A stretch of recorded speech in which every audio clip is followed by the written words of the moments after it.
أعوذ بالله السميع العليم من الشيطان الرجيم من همزه ونفخه ونفثه بسم الله الرحمن الرحيم والسابقون الأولون من المهاجرين والأنصار والذين اتبعوهم بإحسان رضي الله عنهم ورضوا عنه وأعد لهم جنات تجري تحتها الأنهار خالدين فيها أبدا ذلك الفوز العظيم والسابقون الأولون من المهاجرين والأنصار، اور اسلام میں دوسروں کے مقابلے میں اسلام لانے میں، حق کو قبول کرنے میں جو پہل کرنے والے ہیں، سب سے آگے بڑھنے والے ہیں، وہ مہاجرین میں سے ہوں یا انصار میں سے۔ والذین اتبعوہم بإحسان، اور وہ بھی جو ان کے راستے کو اپنائیں گے، ان کے نقش قدم پہ چلیں گے، اخلاص کے ساتھ اور نیکی کے ساتھ۔ رضی اللہ عنہم ورضوا عنہ، میرا ایسے لوگوں سے وعدہ ہے کہ میں ان سے راضی ہوں اور وہ مجھ سے راضی۔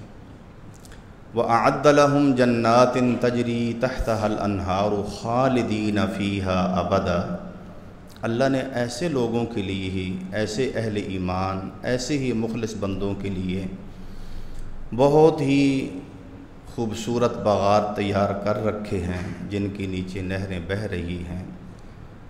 بڑی ہی دلکش مناظر ہیں جو دنیا کے اندر کوئی تصور بھی نہیں کر سکتا۔ خالدین فیہا ابدا، اور یہ لوگ ان جنتوں میں جب پہنچیں گے قیامت کے دن تو پھر ہمیشہ کی زندگی انہیں مل جائے گی، ہمیشہ رہیں گے۔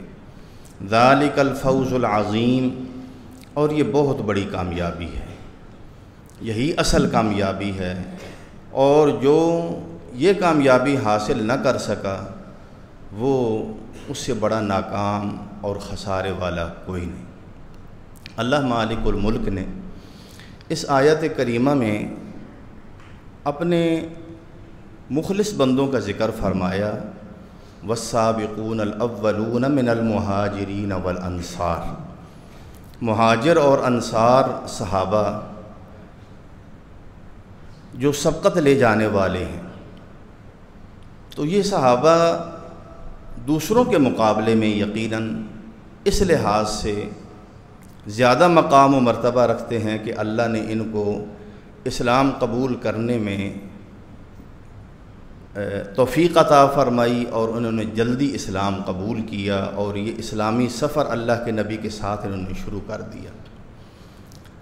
انہی صحابہ میں سے آج اللہ کی توفیق سے میں نبی صلی اللہ علیہ وسلم کے اس عظیم صحابی کا کچھ ذکر خیر کروں گا وقت کی مناسبت سے،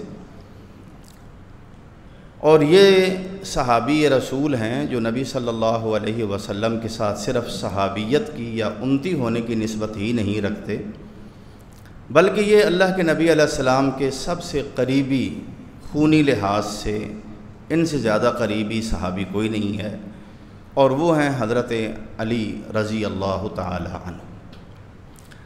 حضرت علی رضی اللہ عنہ ہم سب کا، مسلمانوں کا متفق عقیدہ ہے کہ وہ خلیفہ راشد ہیں، امیر المؤمنین ہیں، چوتھے خلیفہ ہیں، اور ان خوش نصیب لوگوں میں سے ہیں جن کو عاشرہ مبشرہ کہا جاتا ہے۔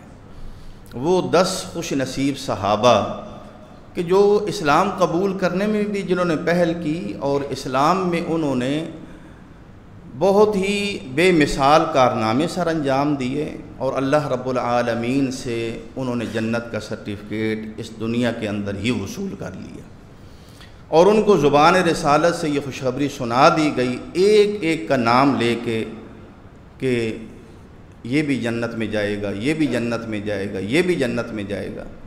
تو 10 مبشرہ صحابہ میں خلفائے راشدین آپ کو پتہ ہے وہ سب سے پہلے ہیں۔ میں حضرت علی رضی اللہ عنہ کا کچھ خاندانی تعارف آپ کے سامنے رکھتا ہوں تاکہ ہمیں نبی صلی اللہ علیہ وسلم کے ساتھ جو ان کو نسبت حاصل ہے خاندانی، اس کا بھی ہمیں صحیح طریقے سے ادراک ہو جائے۔ علی رضی اللہ عنہ کے والد گرامی کا نام مشہور کیا ہے؟ ابو طالب۔ ابو طالب ان کا نام نہیں تھا، ان کی کنیت تھی۔ ابو طالب ان کا نام نہیں ہے، کنیت ہے۔ ان کا نام تھا عبد مناف۔ کیا نام تھا؟ عبد مناف۔ ابو طالب کیوں کہتے ہیں؟ طالب کے باپ۔ چونکہ ان کے 4 بیٹے تھے، اللہ نے ابو طالب کو 4 بیٹے اور 2 بیٹیاں عطا فرمائیں۔ سب سے بڑے بیٹے کا نام تھا طالب۔ تو عرب اپنے آپ کو کنیت سے زیادہ مشہور کرنا پسند کرتے تھے، تو ان کی کنیت کیا ہو گئی؟ ابو طالب۔ یہ طالب کے باپ ہیں۔ نام ان کا کیا تھا؟ عبد مناف۔ اور ان کے والد کا کیا نام تھا؟ عبد المطلب۔ نبی صلی اللہ علیہ وسلم کے والد گرامی، ان کا نام نامی کیا تھا؟ عبداللہ۔ اور ان کے والد بھی کون تھے؟ عبد المطلب۔ تو اس طرح ابو طالب نبی صلی اللہ علیہ وسلم کے سگے چچا تھے، اور آپ کے والد سے ظاہرہ بڑے تھے۔ ہم اس رشتے میں جس طرح ہمارے ہاں تایا کہتے ہیں، تایا ابو، تو ابو طالب نبی صلی اللہ علیہ وسلم کے چچا تھے اور آپ کے والد گرامی سے بڑے تھے۔ اور سگا ہونے کا یہ مطلب ہے کہ جناب عبد المطلب نے متعدد شادیاں کیں اور ان سے اولاد ہوئی۔ والد تو سب کے تھے، اللہ کے نبی کے چچے اور بھی تھے، لیکن سگا چچا ہونے کی جو نسبت ہے وہ ابو طالب کو ہی حاصل تھی۔ تو اللہ نے ابو طالب کو 4 بیٹے دیے۔ بڑے بیٹے کا نام تھا طالب، اس سے چھوٹے تھے عقیل، اس سے چھوٹے تھے جعفر، اور اس سے چھوٹے تھے سب سے چھوٹے علی رضی اللہ عنہ۔ اور اللہ کی شان دیکھیں کہ یہ 4 بیٹے ہیں اور 2 بیٹیاں ہیں۔ ہمارے ہاں تو یہ منصوبہ بندی ہوتی ہے، وقفہ ہوتا ہے، یہ قدرتی وقفہ تھا سب میں۔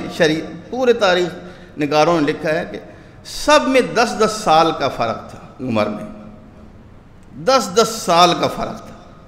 یعنی طالب ہیں سب سے بڑے، ان سے چھوٹے عقیل ہیں، وہ 10 سال چھوٹے ہیں، ان سے چھوٹے جعفر ہیں، وہ 10 سال چھوٹے ہیں، ان سے چھوٹے علی ہیں، وہ 10 سال چھوٹے ہیں۔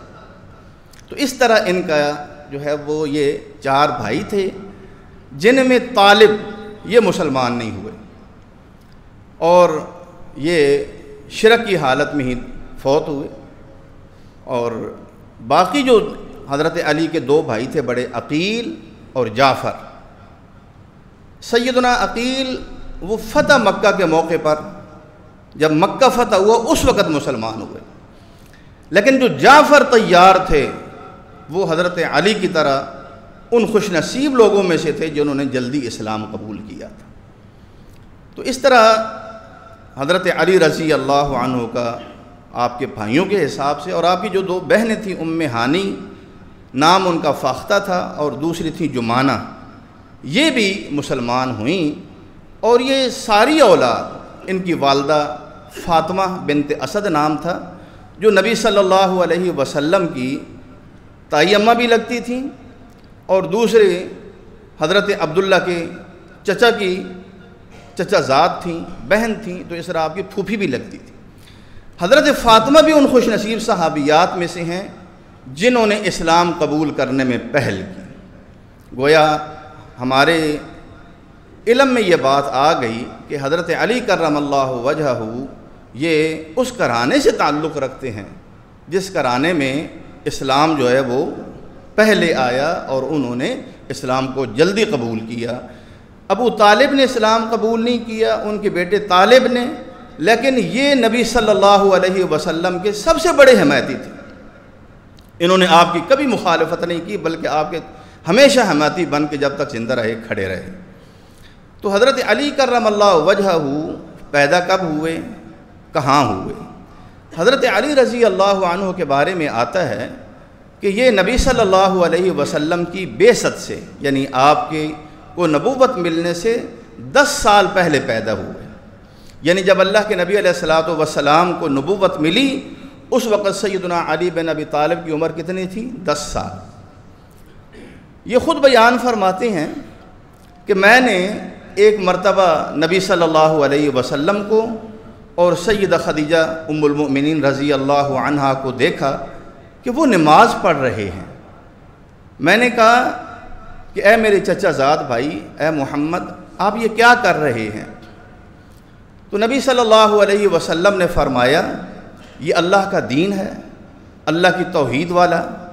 اللہ نے مجھے یہ دین دے کے بھیجا ہے کہ میں اللہ کی وحدانیت کو مانوں، اسی کی عبادت کروں، اور اس کے علاوہ جس کو پوجا جاتا ہے اس کے الہ ہونے کی نفی اور انکار کروں اور کفر کروں کہ وہ الہ نہیں ہے، ایک اللہ کو مانوں اور پھر میں اس کی عبادت کروں۔ اور اللہ نے صرف یہ اس کام کا مجھے ہی مکلف نہیں کیا بلکہ میرے اوپر ایک عظیم ذمہ داری یہ ڈالی ہے کہ اللہ نے مجھے اس امت کا نبی بھی بنایا ہے کہ میں اوروں کو بھی اس چیز کی دعوت دوں، لہٰذا میں تمہیں بھی اس چیز کی دعوت دیتا ہوں کہ تم اللہ پر ایمان لے آؤ، اللہ کی توحید کو مان لو، اور اللہ کے علاوہ جس کی پوجا ہو رہی ہے اس کے ساتھ انکار کر دو، کفر کرو۔ حضرت علی کرم اللہ وجہہ فرمانے لگے کہ میں نے یہ بات پہلے نہیں سنی، آپ سے میں پہلی مرتبہ سن رہا ہوں، میں اپنے والد ابو طالب سے مشورہ کروں گا، ان کے علم میں لاؤں گا، تو وہ جس طرح مجھے کہیں گے، جو مجھے مشورہ دیں گے۔ نبی صلی اللہ علیہ وسلم یہ چاہتے تھے کہ تبلیغ کا یہ کام، یہ حکمت عملی کے ساتھ اس کو اپنایا جائے، اس کو فی الفور اگر عام کر دیا گیا تو مخالفت بہت زیادہ بڑھے گی اور اس کے نقصانات ہوں گے۔ تو لہٰذا آپ نے فرمایا علی اگر اسلام قبول کرنے پہ دل آمادہ نہیں ہے تو کم از کم کسی کو بتانے کی تمہیں اجازت نہیں ہے، تم اس بات کو اپنے پاس ہی رکھو۔ رات گزری، سوچتے رہے، صبح اللہ کے نبی کے پاس پھر آئے اور کہنے لگے اللہ کے رسول، اے محمد صلی اللہ علیہ وسلم، وہ جو آپ نے کل مجھے بات بتائی تھی ذرا دوبارہ دہرائیں، آپ نے مجھے کیا کہا تھا؟ آپ نے پھر وہی بات بتائی۔ تو کہنے لگے کہ میں بالکل اس پر ایمان لاتا ہوں، میں آپ کو نبی مانتا ہوں، اللہ کو وحدہ لا شریک مانتا ہوں، اور اللہ کے علاوہ جس کو معبود سمجھا جاتا ہے میں ان سے کفر کرتا ہوں۔ تو اس لحاظ سے گویا حضرت علی کرم اللہ وجہہ آپ کے گھرانے کے وہ پہلے بچے ہیں وہ نہار جنہوں نے دین اسلام قبول کیا۔ لیکن مردوں میں، خواتین میں تو سب سے پہلے مطلقاً پوری امت میں سب سے پہلے مسلمان ہونے والی حضرت خدیجہ ہیں، کیونکہ جب آپ کے اوپر پہلی وحی آئی اور آپ گھر میں آئے اور ساری بات بتائی تو انہوں نے آپ کی نبوت کو مانا۔ حضرت خدیجہ کے بعد آپ نے حضرت ابوبکر صدیق رضی اللہ عنہ کو بتایا کہ اے ابو بکر، چونکہ وہ آپ کے دوست تھے، آپ کے ہمراز تھے، آپ کے ساتھ زیادہ وقت گزارنے والے تھے، اور وہ آپ کے اندر وہ تمام خصوصیات ان کو نظر آ رہی تھیں جن کے بارے میں حضرت ابوبکر صدیق اس چیز کے منتظر تھے کہ اللہ نے ضرور ایک نبی بھیجنا ہے۔ تو جوں ہی آپ نے کہا کہ اے ابو بکر، اللہ نے مجھے نبوت و رسالت عطا فرمائی ہے، نبوت و رسالت کا تاج میرے سر پہ رکھ دیا ہے، اور پوری خلقت کی ہدایت کے لیے اللہ نے مجھے ذمہ داری سونپی ہے۔ ابو بکر صدیق نے کہا میں سب سے پہلے آپ پر ایمان۔ آپ نے سچ کہا، ابو بکر نے یہ نہیں کہا میں سوچوں گا، مجھے تھوڑا سا وقت دیں، میں پھر جواب دوں گا۔ ادھر سے اعلان ہوا نبوت کی زبان سے، مجھے اللہ نے نبی بنایا۔ ابو بکر صدیق نے سب سے پہلے تصدیق کی میں آپ کو مانتا ہوں۔ یہ فرق ہے کہ ابو بکر صدیق سے اس معاملے میں کوئی آگے نہیں بڑھ سکتا۔ حضرت علی کرم اللہ وجہہ ان کو بھی سبقت حاصل ہے، لیکن انہوں نے بھی سوچنے کے لیے وقت مانگا۔ دوسرا ان کو یہ شرف حاصل ہے کہ نبی صلی اللہ علیہ وسلم کو جو ہی نبوت ملی تب سے ہی عبادت کا، نماز کا حکم مل گیا۔ تو جس طرح آپ ابھی خفیہ طریقے سے اپنے اعتماد والے ساتھیوں کو نبوت کی دعوت دے رہے تھے، اسلام کی طرف دعوت دے رہے تھے، تو آپ عبادت بھی یہ خفیہ طریقے سے کرتے تھے۔ چنانچہ دن کے وقت حضرت علی اور نبی صلی اللہ علیہ وسلم مکہ سے باہر گھاٹیوں میں نکل جاتے اور جب نماز کا وقت ہوتا نماز ادا کرتے اور شام کو واپس آ جایا کرتے تھے۔ اس طرح حضرت علی رضی اللہ عنہ کو یہ شرف حاصل ہے کہ انہوں نے اللہ کے نبی کے ساتھ شروع اسلام میں نمازیں شروع کر دی تھیں، اور ان کی تربیت جو عین تربیت کی عمر ہوتی ہے 10 سال کی عمر اور اس کے بعد کی، وہ ایک ایک دن ان کا اللہ کے نبی علیہ الصلوۃ والسلام کی تربیت میں گزرا، اخلاقیات کا درس لیا، عقائد کا درس لیا، احکام سیکھے، اور جتنا حضرت علی کو قربت نصیب تھی اتنی کسی اور کو نہیں تھی۔ حضرت علی کرم اللہ وجہہ جب تک مکہ میں رہے، جس طرح دوسرے مسلمانوں پہ لرزہ خیز مظالم کفار توڑتے رہے، تو حضرت علی بھی کفار کے ایسے ظلم و ستم سے محفوظ نہیں رہے۔ ان کی ڈیٹیل کا وقت نہیں ہے، صرف ابو بکر صدیق رضی اللہ عنہ کی نسبت سے ان کے ذہن کے اندر جو حضرت ابو بکر صدیق کا تصور تھا، جو ابو بکر صدیق کی عظمت ان کے ذہن میں نقش تھی، اس کا ذکر انہوں نے اس وقت کیا تھا جب امیر المؤمنین تھے، کوفہ کی جامع مسجد میں جمعہ پڑھا رہے تھے۔ جمعۃ المبارک کا عظیم اجتماع تھا، اور یہ بابرکت گھڑیاں تھیں، اور اللہ کا یہ شعر، نبی صلی اللہ علیہ وسلم کا یہ دست راست، اللہ کے نبی کا یہ داماد، یہ جنت کی جس کو بشارت ملی ہوئی تھی، یہ عظیم ہستی اپنا خطبہ، اپنی بات کرتے کرتے انہوں نے ایک سوال سامعین کے سامنے رکھا۔ سوال یہ کیا، لوگوں یہ بتاؤ، من اشجع الناس، لوگوں میں سب سے بڑا بہادر کسے سمجھتے ہو؟ اور آپ کو یہ معلوم ہونا چاہیے، جس طرح اگلے خطبوں میں اللہ کی توفیق سے ان کا یہ نمایاں وصف آپ کو نظر آئے گا کہ اللہ نے ان کو جو شجاعت، جو بہادری، جو طاقت، جو دلیری، جو ثابت قدمی اللہ نے علی کو عطا فرمائی تھی، وہ کم ہی لوگوں کے حصے میں آتی ہے۔ لیکن یہ مجسمہ شجاعت و بہادری، جس کی بہادری کو سارے مسلمان مانتے تھے، یہ آج لوگوں سے سوال کر رہی ہے یہ ہستی کہ یہ بتاؤ لوگوں میں سب سے بڑا شجاع اور بہادر کس کو سمجھتے ہو؟ لوگوں نے آگے سے یہی جواب دیا، امیر المومنین، آپ سے بڑھ کر ہم کسی کو بہادر یا آپ جیسا بہادر نہیں سمجھتے، آپ ہی سب سے بڑے شجاع اور بہادر ہیں۔ آپ نے فرمایا یہ بات ٹھیک ہے کہ میں جس کافر کے بھی مقابلے میں آیا، میں نے اللہ کے فضل سے اس کو چیتی کر کے رکھا، اور مجھے اللہ نے کہیں بھی ہزیمت کا، کہیں بھی اللہ نے شکست کا، شرمساری کا سامنا مجھے نہیں کرنے دیا۔ اللہ نے میری بڑی لاج رکھی، میری دشمنوں پہ دھاک اللہ نے بٹھائی، اس میں کوئی شک نہیں۔ لیکن میں تمہیں بتاتا ہوں کہ لوگوں میں سب سے بڑا بہادر کون تھا، یہ میں تمہیں بتاتا ہوں۔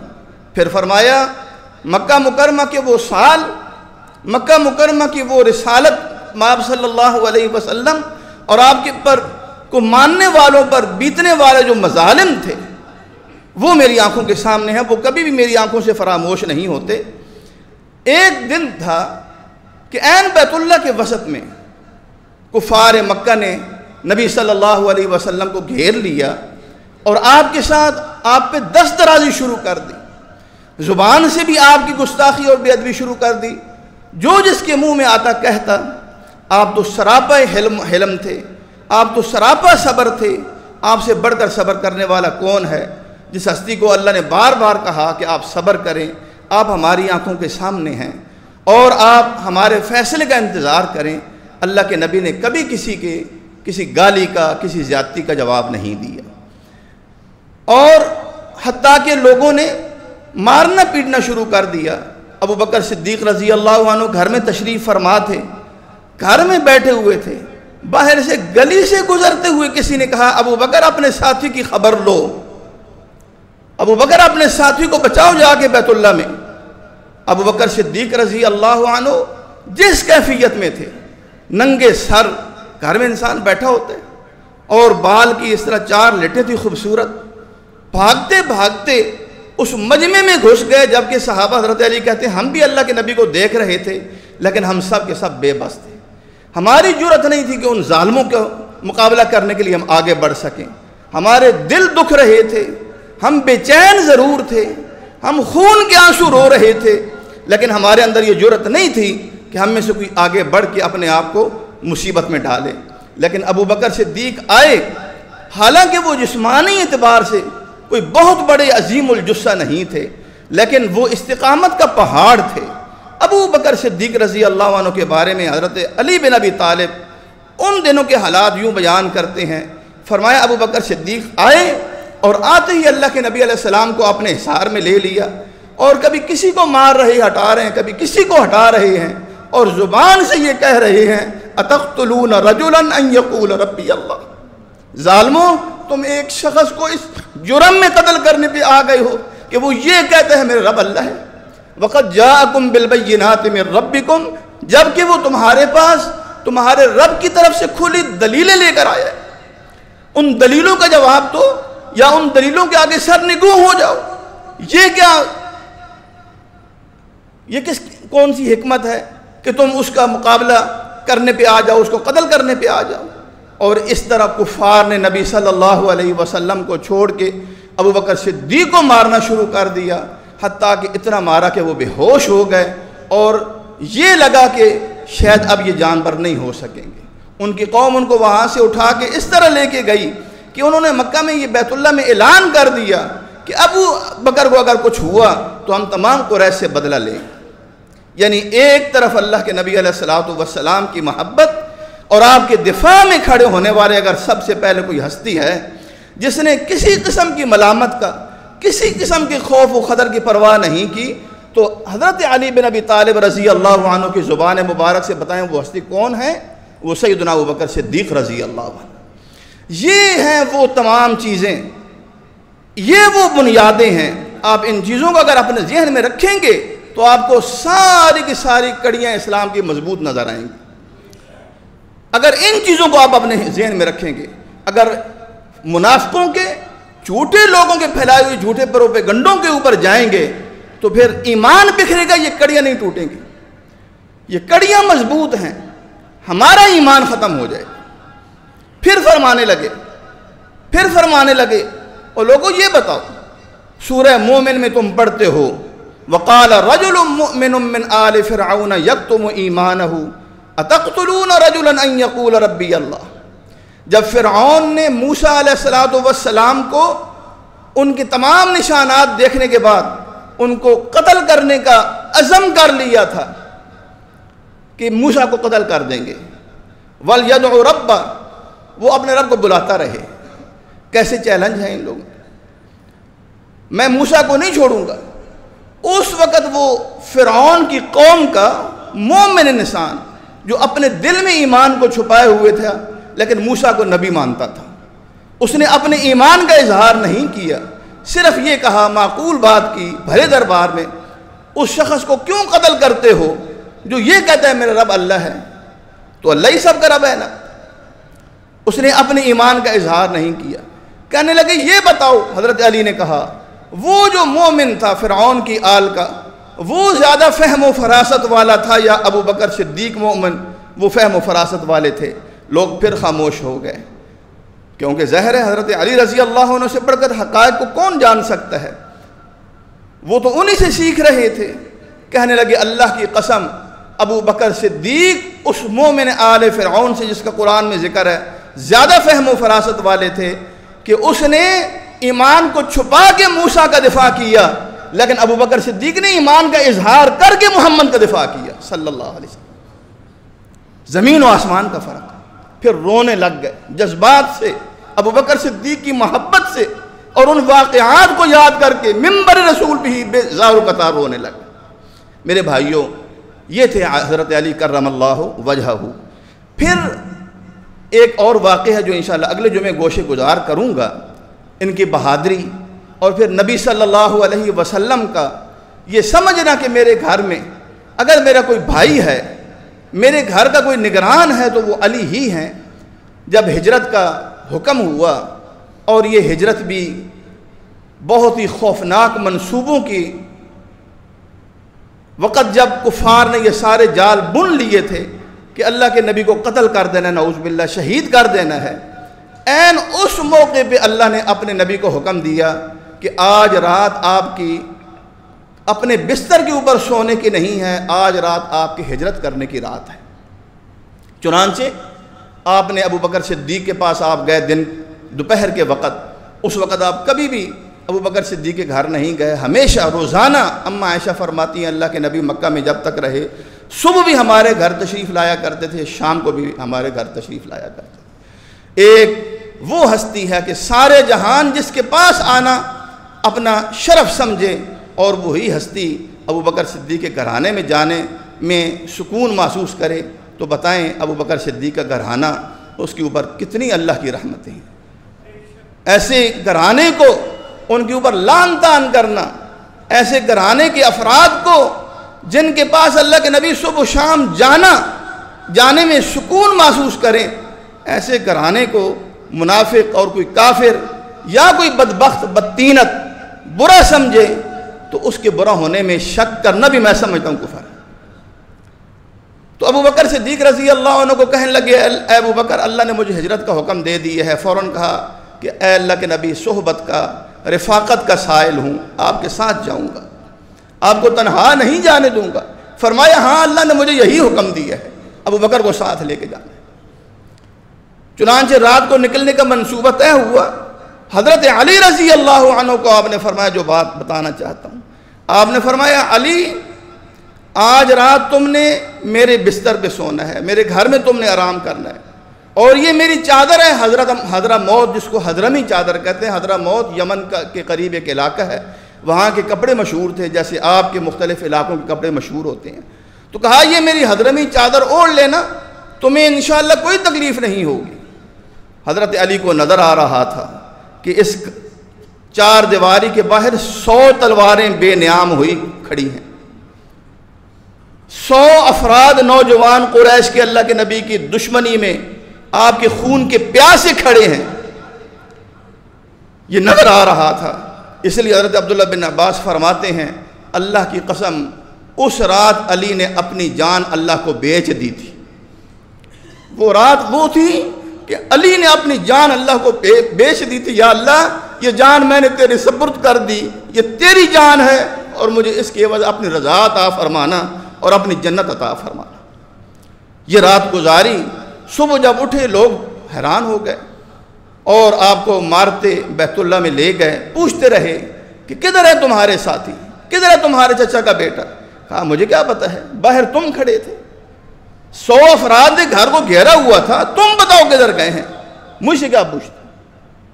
تو بہرحال یہ وہ رات ہے جس رات میں اللہ کے نبی علیہ السلام نے اللہ نے اپنی امانت، نبوت کی امانت، اس کی حفاظت کے لیے صدیق کو منتخب فرمایا، اور اللہ کے نبی نے اپنی امانتیں جو آپ کے پاس لوگ رکھواتے تھے، اس کے باوجود کہ آپ کے جانی دشمن تھے، لیکن ہر وہ چیز جس کے بارے میں انہیں خطرہ ہوتا یہ میرے گھر سے چوری ہو جائے گی یا مجھ سے کوئی چھین لے گا، ایسی قیمتی چیزیں اگر کہیں پڑی تھیں تو وہ کس کا گھر تھا؟ وہ اس امین کا گھر تھا جو آسمانوں والوں کی نظر میں بھی امین ہے اور زمین والوں کی نظر میں بھی امین ہے۔